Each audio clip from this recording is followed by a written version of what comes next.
Hello student, स्वागत है आप सभी का संजय सर क्लास के इस नए वीडियो में, जिसमें मैं आज आप लोगों के लिए कक्षा 12वीं रसायन का एक बहुत ही अच्छा प्रश्न लेकर आया हूँ कि निम्न को परिभाषित कीजिए। पहला है विशिष्ट चालकता और दूसरा है मोलर चालकता। स्टूडेंट, आप लोगों ने विशिष्ट चालकता के बारे में फिजिक्स में भी पढ़ा है और फिजिक्स में एक सामान्य सी परिभाषा पढ़ा है कि विशिष्ट प्रतिरोध के व्युत्क्रम को चालक की विशिष्ट चालकता कहते हैं।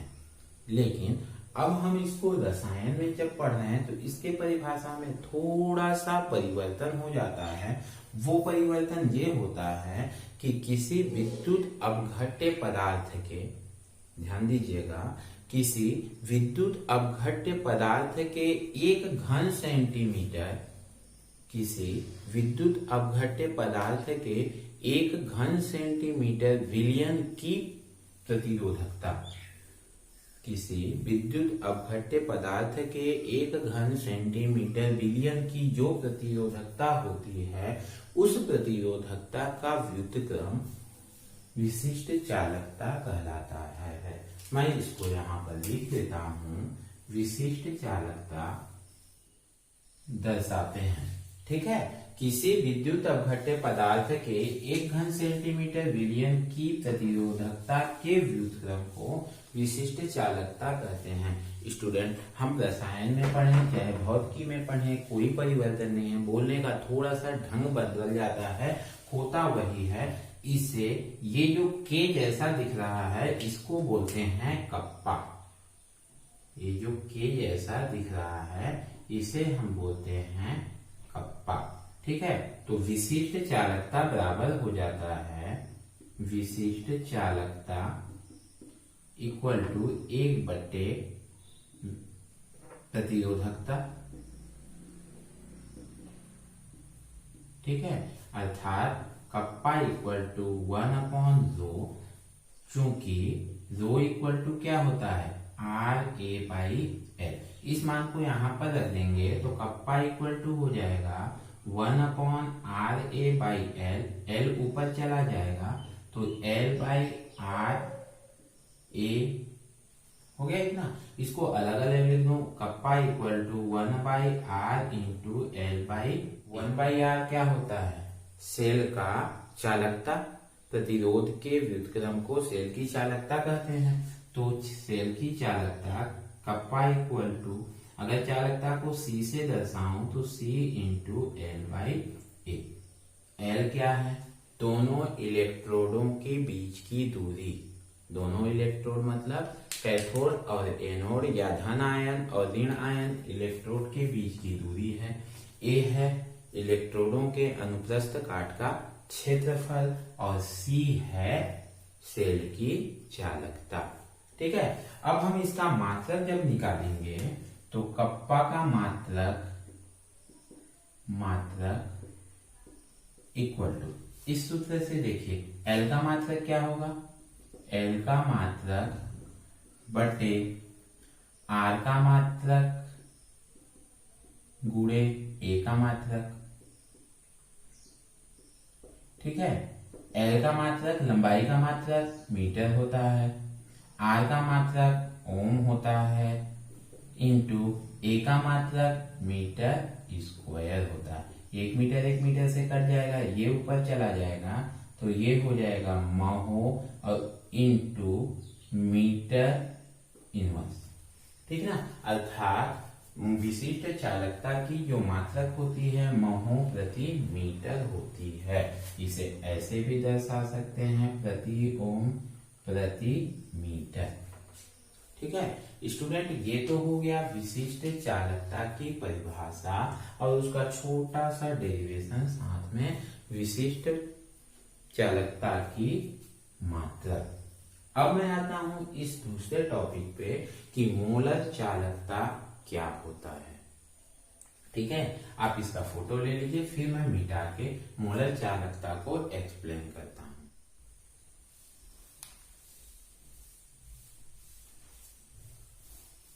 अब मैं लेता हूं इस दूसरे को मोलर चालकता। मोलर चालकता क्या होता है कि किसी विद्युत अपघट्य की मोलर चालकता, इस मोलर चालकता को हम आणविक चालकता के नाम से भी जानते हैं।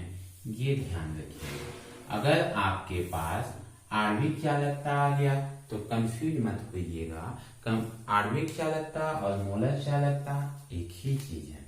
तो किसी विद्युत अपघट्य विलयन की जो मोलर चालकता है उसकी विशिष्ट चालकता, जिसको हम अभी कप्पा के नाम से जाने थे, विशिष्ट चालकता और आयतन के गुणनफल के बराबर होता है। ठीक है, किसी विद्युत अपघट्य विलयन की जो मोलर चालकता होती है उसकी विशिष्ट चालकता और आयतन के गुणनफल के बराबर होता है, अर्थात मोलर चालकता इक्वल टू विशिष्ट चालकता गुणा आयतन। ठीक है, अब बड़ी बात है यहाँ पर कि आयतन क्या होता है। इस आयतन का मतलब है कि विद्युत अपघट्य का 1 ग्राम मोल VmL आयतन में विलेय है। 1 ग्राम मोल VmL आयतन में विलेय है और इसको दर्शाते हैं लेमडा m से। लेमडा m इक्वल टू विशिष्ट चालकता को किसे दर्शाए, कप्पा इंटू आयतन को V। तो लेमडा m इक्वल टू हो जाएगा कप्पा इंटू V। ठीक है, अब यहाँ पर थोड़ा सा सवाल को मैं आगे बढ़ाता हूं, वो ये कि मान लेते हैं अब यदि m ग्राम मोल 1000 घन सेंटीमीटर में विलेय है। ठीक है, m ग्राम मोल कितने में विलेय है, 1000 घन सेंटीमीटर में विलेय है।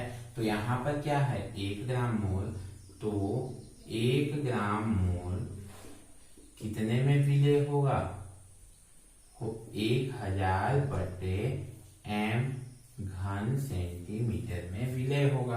अब 1 ग्राम मोल का मान यहाँ पर मान रख दें तो लेमडा m इक्वल टू मिलेगा 1000 इंटू कप्पा बटे m। m को कैपिटल में दे देते हैं और मान रख करके हम इसकी मोलर चालकता का वैल्यू फाइंड आउट करेंगे। अब हम इसका निकालते हैं क्या, इकाई, या बोलूं तो मैं मात्रक। ठीक है, मात्रक निकालेंगे तो मात्रक किस प्रकार से होगा, मात्रक लेमडा m का मात्रक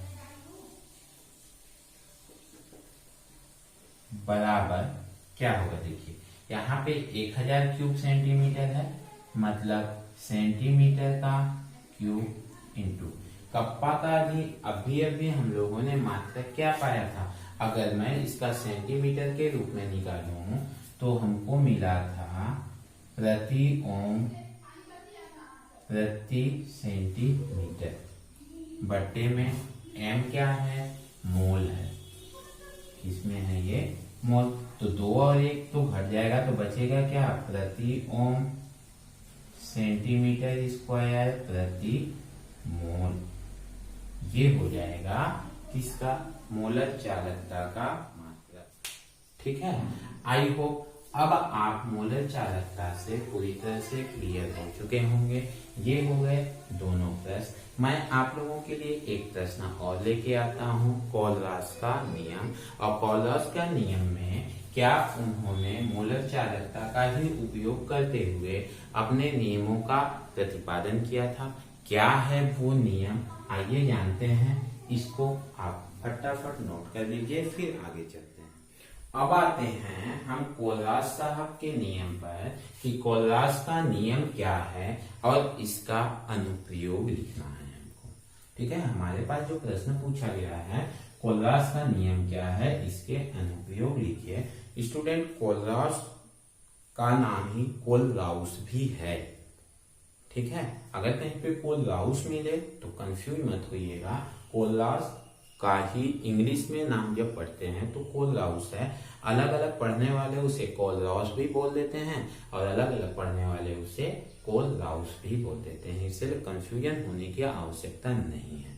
अब अभी मैंने बताया कि कोलराज साहब का नियम मोलर चालकता पर आधारित है। कैसे है वो देखिए। कोलराज साहब ने किया क्या, कोलराज साहब ने एक निश्चित ताप पर अनेक प्रबल विद्युत अपघट्य पदार्थों के लिए अनंत तनुता पर मोलर चालकताओं का मान ज्ञात किया।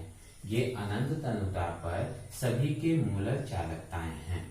ठीक है, ये मोलर चालकताएं इनके हैं, ये मोलर चालकताएं इनके हैं। ठीक, तो उन्होंने ये अध्ययन किया कि एक विशेष युग्म जिसमें कि धनायन समान हो, जैसे इसमें क्या है, इसमें लिथियम धनायन है, इन दोनों में धनायन समान है। इसमें पोटेशियम धनायन ये समान है, इसमें सोडियम धनायन ये समान है। ठीक है, और कुछ युग्म ऐसे भी प्राप्त किए जिनके ऋणायन समान हो, जैसे कि इनके ऋणायन समान है, Br। ठीक है, तो ऐसे युग्मों के मोलर चालकताओं का जब उन्होंने अंतर ज्ञात किया तो उन्होंने पाया कि सभी के मोलर चालकताओं का ये जो अंतर दिख रहा है, इसके मोलर चालकताओं का ये जो अंतर दिख रहा है, ये सभी क्या है, एक समान है। सभी का 23.41, 23.41, 23.41। यहाँ धनायन वाले में 2.06, 2.06, 2.06। इस प्रकार से इन्होंने पाया कि इनका जो अंतर है, सभी का अंतर एक समान क्यों है। तो इन प्रेक्षणों के आधार पर, इन प्रेक्षणों का जब उन्होंने अवलोकन किया तो उस अवलोकन के आधार पर इन्होंने एक नियम का प्रतिपादन किया जिसे हम कोलराज के नियम के नाम से जानते हैं। और इनका नियम क्या है, इनका नियम है कि किसी विद्युत अपघट्य की अनंत तनुता पर, ये जितने भी मान निकले हैं मोलर चालकता क्या है, अनंत तनुता पर है, तो अनंत तनुता पर मोलर चालकता दो मानों का योग होता है। किसी विद्युत अपघट्य की अनंत तनुता पर मोलर चालकता दो मानों का योग होता है, जिसमें से एक मान इन धनायनों पर निर्भर करता है और दूसरा मान इन ऋण आयनों पर निर्भर करता है। फिर से स्टेटमेंट को सुनिएगा, समझने का प्रयास करिएगा कि किसी विद्युत अपघट्य की अनंत तनुता पर मोलर चालकता का मान दो मानों का योग होता है, जिसमें से एक मान धनायन पर और दूसरा मान ऋण आयन पर निर्भर करता है। मैं इनके स्टेटमेंट को यहाँ पर लिख देता हूं कि कोलराज के नियमानुसार, ठीक है, ये है कोलराज जी का नियम कि किसी विद्युत अपघट्य की मोलर चालकता दो मानों का योग है, जिसमें से एक मान धनायन पर व दूसरा मान ऋण आयन पर निर्भर करता है। इसे सूत्र के रूप में कैसे लिखते हैं, अतः lambda m0 equal to v plus lambda plus 0 plus v minus lambda minus 0, जहां v प्लस या v माइनस क्या है, विद्युत अपघट्य की प्रति फॉर्मूला इकाई में धनायन व ऋण आयन की संख्या, और दूसरा चीज लैम्डा प्लस 0 या लैम्डा माइनस 0 क्या है, ये धन आयन व ऋण आयन की मोलर चालकताएं हैं, मोलर चालकताएं। ठीक है, अब इसको हम कैसे समझें, तो इसको समझने के लिए जैसे हमारा KCl है, KCl में के धनायन कितना है, 1 है, ऋणायन कितना है, 1 है, तो इसमें V प्लस का जो मान होगा 1 होगा, v माइनस का जो मान होगा वो भी 1 होगा। लेकिन अगर मैं दूसरा एक और उदाहरण लूं MgCl2, तो इसमें धनायन 1 है, ऋणायन 2 है, तो v प्लस का मान 1 हो जाएगा और v माइनस का मान 2 हो जाएगा। ठीक है। इस आधार पर अगर हम लिखना चाहें किसी विद्युत अपघट्य की मोलर चालकता लिखना चाहें तो मान लीजिए हम किसका लिखते हैं NaCl का। NaCl का जब हम मोलर चालकता लिखेंगे तो इसमें सोडियम V प्लस का मान कितना हो जाएगा 1 हो जाएगा। ठीक, इसके बाद lambda Na plus 0 plus lambda Cl minus 0। ठीक है, लेकिन इसमें सोडियम और क्लोराइड का मान 1 है, इसलिए यहाँ V प्लस का मान 1, V माइनस का मान 1। और यही चीज अगर हम लिखेंगे MgCl2 के लिए तो ये क्या हो जाएगा lambda Mg plus ion 0 plus 2 lambda Cl minus ion 0। 2 यहाँ पे लगा क्यों? क्योंकि ऋणायन का संख्या 2 है। ठीक है स्टूडेंट, ये है कोलराज साहब का नियम। जब आप इस नियम को एग्जाम में लिखेंगे ना तो पूरा मैंने जो अभी आपको समझाया उसी प्रकार से समझाकर लिखना पड़ेगा ताकि आपको कोलराज साहब पूरा नंबर दे सकें। आधा अधूरा लिखेंगे आपके नंबर कट हो जाएंगे। अब इसमें आगे पूछा है कि इस नियम का अनुप्रयोग क्या है। तो इस नियम का जो अनुप्रयोग है ध्यान से सुनिएगा, वो है दुर्बल विद्युत अपघट्यों के मोलर सांद्रताओं का निर्धारण कोलराज के नियम के सहायता से किया जाता है। मतलब इसका जो पहला उपयोग हो जाएगा वो होगा दुर्बल विद्युत अपघट्य के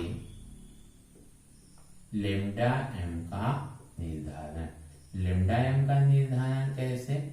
लेमडा m मतलब क्या है? लेमडा m ही तो मोलर सांद्रता है, मोलर चालकता है। तो दुर्बल विद्युत अपघट्यों के मोलर चालकताओं का निर्धारण इस कोलराज के नियम के सहायता से ही किया जाता है। दूसरा जो चीज है वो है, कहाँ पर लिख लूं मैं, इसको मिटा के लिख देता हूं। दूसरा जो है वो है दुर्बल विद्युत अपघट्यों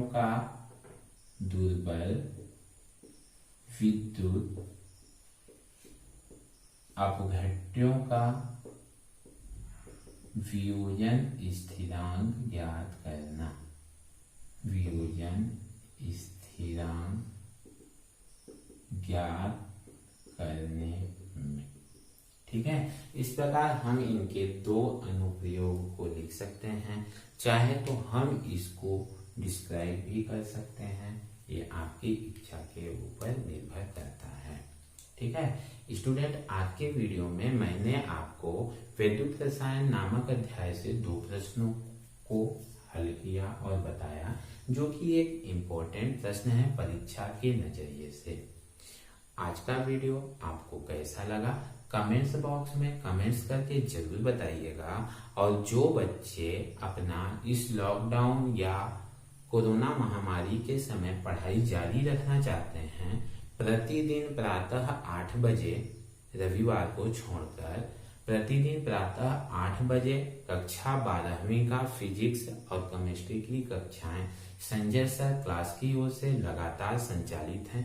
साथ ही साथ प्रतिदिन प्रातः 9 बजे कक्षा 10वीं की ऑनलाइन कक्षाएं संजय सर क्लास के द्वारा संचालित हैं। जो भी बच्चे अपना पढ़ाई जारी रखना चाहते हैं, डिस्क्रिप्शन में मेरा व्हाट्सएप नंबर दिया हुआ है, उस व्हाट्सएप नंबर से आप व्हाट्सएप ग्रुप ज्वाइन करके प्रतिदिन ऑनलाइन कक्षाओं का लिंक प्राप्त कर सकते हैं और अपना पढ़ाई निर्विघ्न रूप से जारी रख सकते हैं।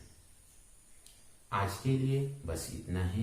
वीडियो पसंद आया हो तो लाइक कीजिए, चैनल को सब्सक्राइब कीजिए और ज्यादा से ज्यादा बच्चों के पास शेयर कीजिए ताकि इस कोरोना काल में किसी का पढ़ाई प्रभावित न हो। Thank you for watching.